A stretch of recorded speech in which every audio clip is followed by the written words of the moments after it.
Imagine popping your hood and trusting the oil on your cap is actually protecting your engine. Here's the truth that might shock you: it's mostly there to help the manufacturer hit a government fuel economy number. Toyota confirmed this in their own internal bulletin. Right now, millions of engines are running the wrong oil, and it could be quietly accelerating where in yours too. We didn't guess. We ran 3 different oils through the exact same turbocharged 4-cylinder engine under identical conditions for a total of 22,500 miles. Full lab analysis after every 7,500-mile interval, where metals, viscosity breakdown, temperature logs, everything. The winner wasn't the one on your manual, and the loser is sitting in more cars than anything else on the shelf. Stick around, because by the end you'll know exactly what your engine really needs. Before we get into the data, here's something your dealer will never tell you. That oil spec on your cap wasn't chosen for maximum engine protection. It was picked to look good on a regulatory spreadsheet for fuel economy compliance. Not speculation, Toyota documented it. Most drivers treat oil like a simple checkbox. Change it every few thousand miles and move on. But oil is the only thing standing between your spinning metal parts and total destruction at temperatures over 500 degrees. Get it wrong and wear builds silently for years. Those numbers on the bottle matter. The first number controls cold start flow. Those critical first seconds after startup cause more wear than hours of highway driving. The second number determines how strong the oil film stays when everything is hot. Higher second number means better protection under load but more drag. Lower means better fuel economy but a thinner safety net. That trade-off is exactly what we tested. We started with 0W-20, the one your cap probably recommends. On paper it looked perfect, fastest cold circulation and the best fuel economy. Inside the engine though, things told a different story. Oil temperatures ran 8 to 12 degrees hotter than the others. Viscosity dropped 13% by 7,500 miles, faster than both alternatives, and where metals like iron and aluminum were noticeably higher. It looked clean coming out, but the lab report showed it was working harder than it should. The hidden problem with 0W-20 is that it has the smallest safety margin of any modern oil. It shears faster, depletes additives quicker, and gets sensitive to heat spikes. Independent tests show it can thin down to the equivalent of an 18-weight in turbo engines after just 7,000 miles.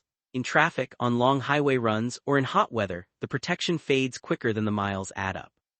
So why do manufacturers push it so hard? The truth is uncomfortable. U.S. fuel economy rules penalize companies if their fleet average drops. A thinner oil across millions of cars moves that needle just enough to matter financially. Same engine family in Japan and Europe often runs 5W-30 from the factory. The hardware didn't change, the regulations did, and you're paying for it with extra wear. When we switched the same engine to 5W-30, the difference was immediate. Oil temps dropped 6 to 9 degrees. Viscosity stayed strong with less than 5% loss, half of what 0W-20 showed. Where metals fell 35 to 40%. That's the gap between an engine that's still strong at 200,000 miles and one quietly accumulating damage. For most daily drivers in moderate to warm climates who plan to keep their car long-term, 5W-30 is probably doing more for your engine than what's in it right now. After 7,500 miles on 5W-30, the internals looked impressive. Bearings were the cleanest of all 3 tests. Cam lobes showed even wear and the oil film stayed stable across the cylinder walls the entire time. It delivered excellent high-temperature protection without the extra cold start resistance of thicker oils. That balance turned out to be the sweet spot. Most engines rated for 0W-20 were designed with tolerances that easily handle 5W-30. The spec was simply adjusted for a government form, not because the engine suddenly needed thinner oil. Next we ran 5W-40. A lot of people expected this one to dominate. Thickest film, best shear stability, and under sustained load it really delivered. Oil temps 3 to 5 degrees cooler than 5W-30, viscosity loss under 2%, and the lowest wear metals during hard driving. But protection isn't just about thickness. In short commutes or light-duty use, you're carrying extra drag without ever needing that extra strength. It's fantastic for towing, track days, or extreme heat, but overkill for everyday driving. After 22,500 miles, the data painted a clear picture. 0W-20 gave the best fuel economy but showed the highest wear, fastest breakdown, and smallest safety margin. 5W-30 delivered the best overall balance, near-perfect temperatures, lowest wear and mixed driving, and cleaner internals over time. 5W-40 excelled in extreme conditions but wasn't necessary for normal use.